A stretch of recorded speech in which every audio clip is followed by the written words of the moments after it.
Bienvenue dans cette nouvelle routine dédiée au stress au travail. Si vous avez régulièrement la boule au ventre avant d'aller au travail ou que vous subissez régulièrement des pics de stress et que vous avez du mal à y faire face, vous êtes au bon endroit. Tout au long des prochaines semaines, je vais vous partager des conseils, des techniques, des astuces pour vous apprendre à mieux contrôler votre stress, pour vous aider à retrouver un rythme et des relations plus apaisées au travail. Pour commencer, je voulais vous dire que même si on ne le perçoit pas toujours ainsi, le stress n'est pas nécessairement quelque chose de négatif.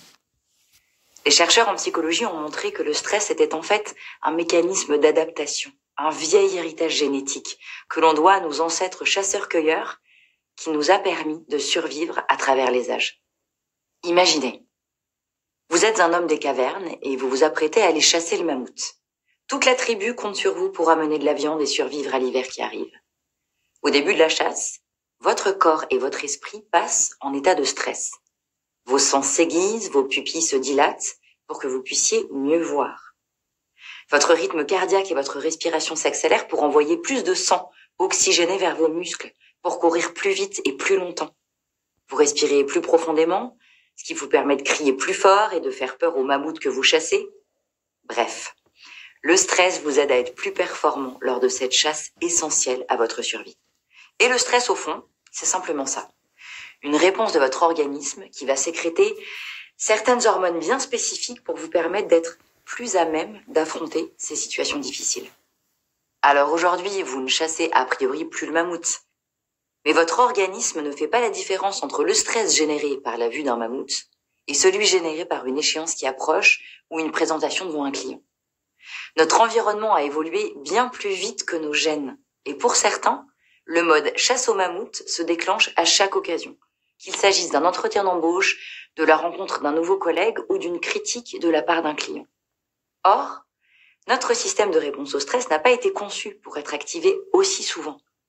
Après tout, nous ne chassions pas le mammouth tous les jours. C'est pourquoi nous sommes aussi nombreux à souffrir du stress. Car quand notre système d'alerte se déclenche trop souvent, ça peut avoir des effets négatifs sur notre santé physique et mentale. C'est ce qu'on appelle le stress chronique. La bonne nouvelle, c'est qu'on peut apprendre à contrôler et à réduire son stress. On peut par exemple apprendre à changer l'interprétation qu'on fait d'une situation pour diminuer le nombre de fois où notre système d'alarme est activé. L'idée, ce n'est pas de ne plus jamais être stressé, mais de faire la part des choses entre ce qui mérite qu'on se mette en mode chasse au mammouth et le reste. Ça me semblait vraiment important de commencer cette routine en vous expliquant que le stress n'est pas nécessairement un ennemi.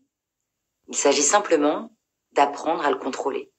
Car c'est vrai que lorsqu'il est trop important et trop fréquent, il peut nuire à votre santé physique et mentale.